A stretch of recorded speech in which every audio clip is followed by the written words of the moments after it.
चुनावी यात्रा चलती जा रही है पटना से बिहार, और बिहार में काफ़ी जगह अभी इस वक्त हम हैं मधेपुरा में। यहाँ टक्कर कुछ ज़्यादा ही कड़ाके की मानी जाती है। उसका रीज़न ये भी कह सकते हैं कि जो चार जो बड़े दावेदार हैं, हो सकता है यहाँ बहुत सारे हैं भी, और कोई अपना दमखम बिल्कुल पीछे नहीं रख रहा है।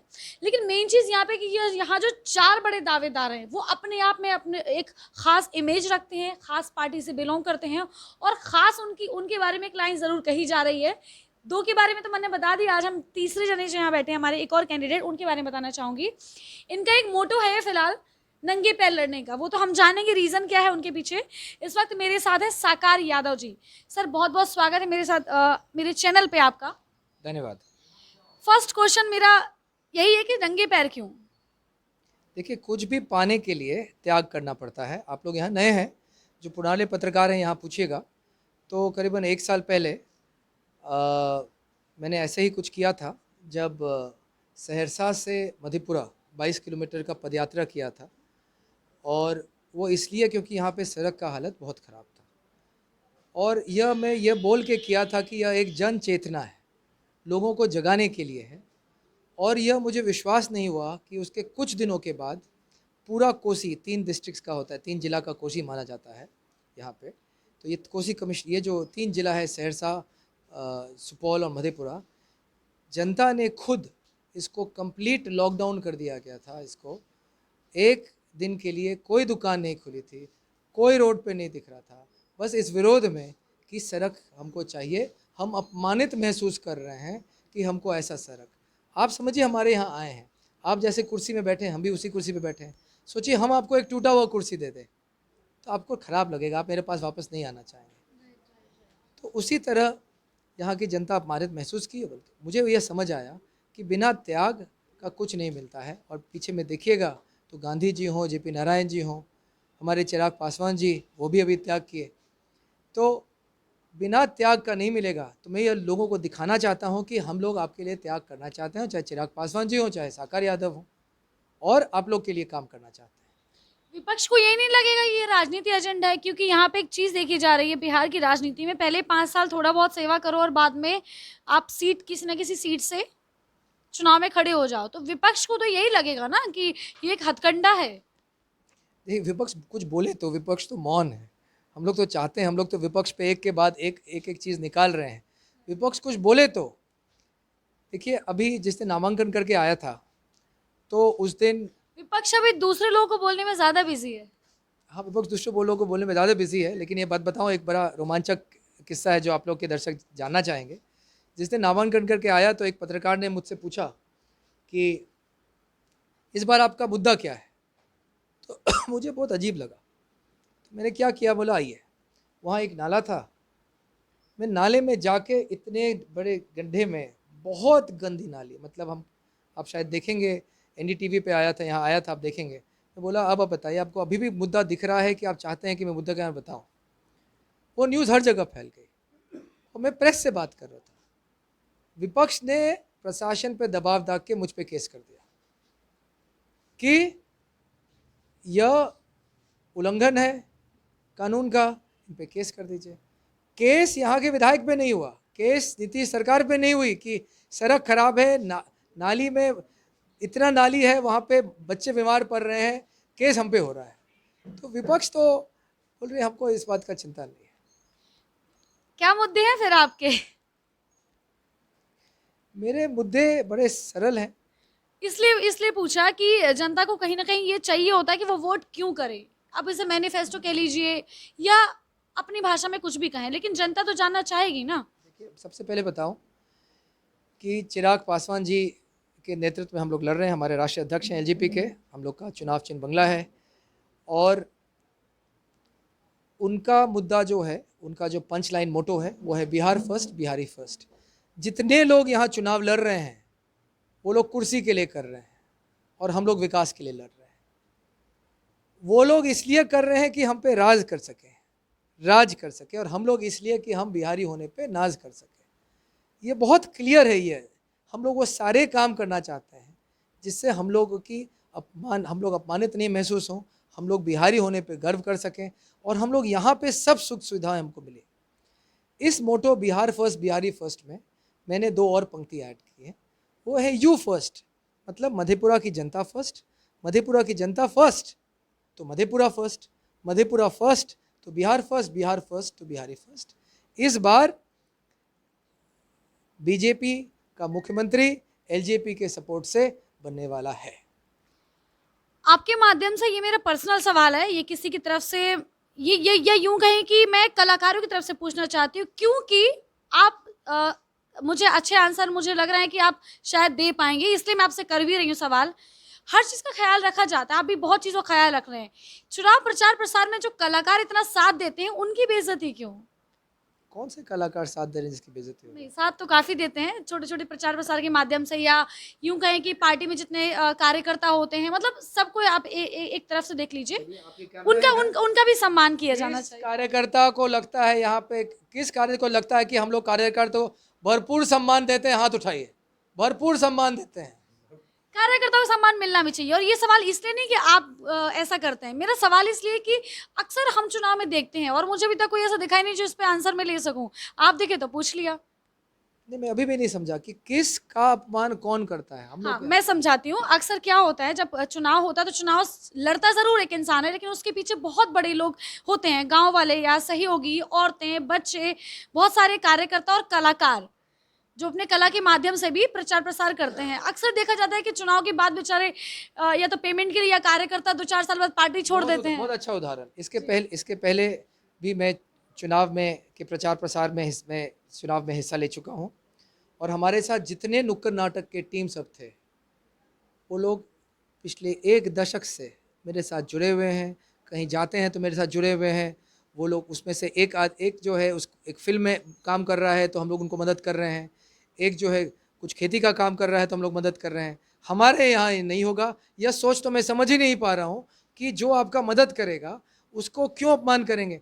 ये वही कर सकते हैं जो जीतने के बाद जनता को छोड़ना चाहते हैं, ये हम लोग नहीं कर सकते हैं। तो यहाँ पे ये देखिए, इधर आइए सामने, अपने बारे में बताइए, आप कौन है? आप हमारे नुक्कड़ नाटक की टीम में कभी शाहनवाज हैं, ये हमारे नुक्कड़ नाटक की टीम में। आप कहिए। मैं शाहनवाज हूँ और लगभग 10 साल पहले मैंने कर्नाटक भैया किया था, और ऐसा तो कोई बात नहीं, पेमेंट वमेंट का बहुत सम्मान मिला, बहुत कुछ मिला, और घूमने का मौका मिला, गोवा, मुंबई वगैरह वगैरह। चलिए, उम्मीद है जिस तरह से आपने कहा है बाकी लोग भी इस बात का ख्याल रखें, आप रख रहे हैं, बहुत अच्छी बात है और होना भी चाहिए, क्योंकि लड़ता एक इंसान है लेकिन लड़वाने वाले बहुत सारे लोग होते हैं, ये नेताओं को नहीं भूलना चाहिए। आपके अपने मुद्दे बताए, एक बहुत छोटे शब्दों में जनता के लिए एक संदेश कि आपको चुने और आपको ही चुने। देखिए, मैंने अपना मुद्दा नहीं बताया आपको, तो मुद्दा मैं आपको बता दूं और वही संदेश है। मेरा मुद्दा नाली है। चिराग पासवान का मुद्दा वो तो है ही, you first, Madhepura first, Bihar first, Bihari first, लेकिन जो कोर मुद्दा है मधेपुरा का वो नाली है। और नाली क्या है? यहाँ पर बच्चों का शिक्षा नाली बना हुआ है। कोई स्कूल में नीतीश सरकार वो सारे काम किए हैं जिसमें कमीशन मिलता है।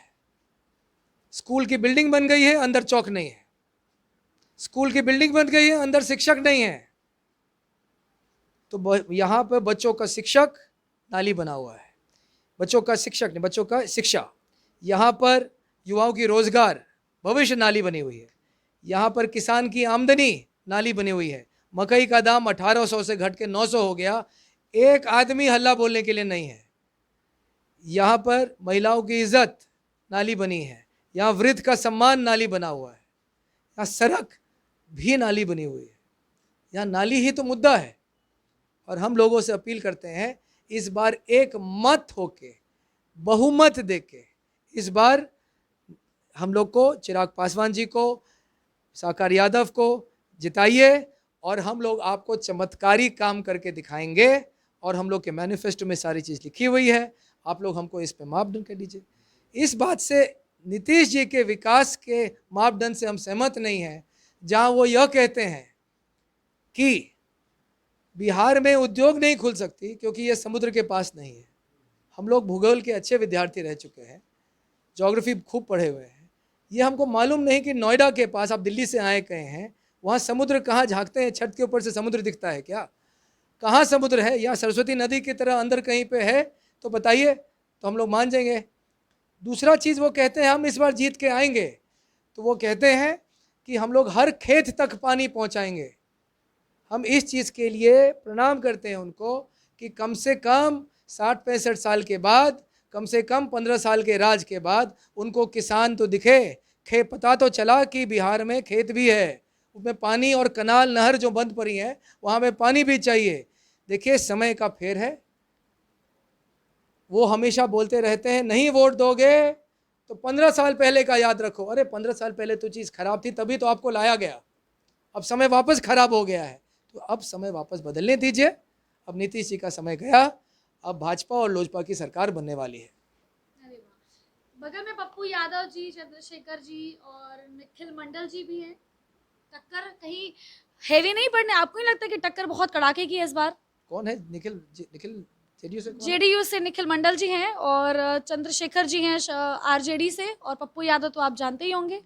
जेडीयू से निखिल मंडल हाँ आए हुए हैं, हम ये नाम हम सुने हैं और मिले भी हैं, शायद 1-2 बार शायद मिले हैं कभी। ये सवाल मेरा इसलिए भी कि आप भी युवा हैं, वो भी युवा हैं। वो बीपी मंडल परिवार जी के पौत्र हैं, इसलिए टिकट मिला। जो जेडीयू के कार्यकर्ता थे उनको साइडलाइन कर दिया गया। गांधी जी के पौत्र को राष्ट्रपति बना दीजिए, अंबेडकर जी के पौत्र को प्रधानमंत्री का पद दे दीजिए। बाकी कार्यकर्ताओं की, जो लोग खेत में काम कर रहे हैं, जो हम लोग काम कर रहे हैं खेत में, हम लोग की ज़रूरत क्या है? अगर यही एक पार्टी का है कि एक ही परिवार के सब लोग बनते रहें तो ठीक है। अब क्षेत्र में जाके देख लीजिए कौन किसको पहचानता है। पहली बात, राजद का क्या हाल है आप जाके देख लीजिए। पिछले 10 साल में अगर विधायक का चेहरा किसी को याद हो तो हम मान जाएं। वो यहाँ किसान आंदोलन करके यहाँ पे विधायक बने और सबसे पहले किसान को धोखा दिए। किसान को आज भी धोखा दे रहे हैं। कुछ फ़ोन करके कोई पूछता है तो बोलते हैं कि हम की कर, हम क्या कर सकते हैं इसमें। तो यहाँ पे जनता तो छोड़िए, पार्टी के लोग विरोध कर रहे हैं। वो सब मत हम लोग के तरफ आने वाला है। ऐसे जेडीयू में बता दूं, इस बार 4 फांक है। इस बार जेडीयू शरद जो अब नहीं है, जेडीयू नीतीश जिनके साथ हैं। हम लोग का टक्कर यहाँ पे उम्मीदवार से नहीं है, इस बार हम लोग को नीतीश जी से टक्कर है यहाँ मधेपुरा में। जेडीयू भाजपा जानती है कि एलजेपी जो है इस बार भाजपा की सरकार बनाना चाहती है, और वो उनके जितने कार्यकर्ता हैं खुल के हम लोग को मदद करेंगे। अभी तो अंदर ही अंदर मदद कर रहे हैं, खुल के मदद करेंगे। और जेडीयू वो सब लोग जो उम्मीदवार थे और कार्यकर्ता थे, आज उनको टिकट नहीं मिला, वो लोग सब ऐसे ही हैं। उसके अलावा आप बोले हैं पप्पू जी को, पप्पू जी यहाँ पे बारूर में काम किए हैं, विकास का कोई काम नहीं किए हैं। पिछले बार चुनाव में खड़े हुए थे तो उनको 6,812 वोट मिले थे। इस बार खड़े हैं तो कुछ और वोट ज़रूर मिलेंगे उनको। लेकिन मेरा मानना है कि जनता जानती है कि चिराग पासवान जी के नेतृत्व में और साकार यादव के साथ मधेपुरा में विकास का काम होगा, और इसीलिए एक मत होकर वो लोग अपना वोट हम लोग की तरफ देंगे। साकार का साकार होगा सपना, सीधी सी एक टैगलाइन मुझे जहाँ तक ही नजर आ रही है। तो सुबह से आप लोग भी देख रहे होंगे कितने लोगों से हम कितने कैंडिडेट की और कौन सी बातें, और क्या आपको चुनना है, क्या आपको लगता है कि यहाँ का जो विकास कर सकता है, किसको चुनना चाहिए, शिक्षा को, मुद्दों को, या फिर जो वादे किए हैं उनको, या फिर जो वाकई आपका विकास करे उनको, या फिर ऐसे कैंडिडेट को जो आपको लगता है कि नहीं हमारा विकास करेगा, ऐसे मुद्दे लाकर खड़ा करेगा जिससे आपका विकास हो, शहर का विकास हो, लोगों का विकास हो, ज़मीनी तौर पर मूलभूत आवश्यकताओं का विकास हो। आप देखते रहिए शेष प्रश्न। नमस्कार।